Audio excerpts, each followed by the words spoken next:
जमीर हुसैन जमीर हमारे साथ लाइन पर मौजूद हैं, तफसीलात इनसे जान लेते हैं। जी जमीर, अपडेट कीजिएगा।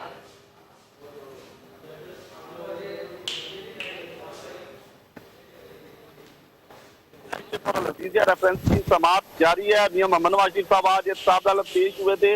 पिछली बार बाकायदा तौर पर उनको इस्तिस्ना दिया गया था और वो अदालत पेश नहीं हुए थे। आज वो अदालत पेश हुए और इंसाफ अदालत के जज के रूबरू वो आज अदालत में मौजूद रहे और अभी थोड़ी देर के लिए समाप्त में वक्फा कर दिया गया आधे घंटे का और उसके बाद केस की समाप्त मजीद आगे बढ़ेगी। तो मियां मोहम्मद नवाज शरीफ के जो वकील है ख्वाजा अरस वो अदालत पहुंचे थे और आज वाजिद ज़िया से 11वें रोज भी जिरा का सिलसिला जारी रखा गया और सवालों जवाब किए जाते रहे और आज ये भी कहा गया ख्वाजा अरस की तरफ से कि आज मैं अपनी जिरा मुकम्मल कर लूंगा। 11वां रोज है। मियां मोहम्मद नवाज शरीफ के वकील की वाजिद ज़िया पर जिरा जारी है और समाअत में वक्फे के बाद मजीद समाअत आगे बढ़ेगी। तो मियां मोहम्मद नवाज शरीफ को इंसाफ अदालत से जाने की इजाजत दी गई है।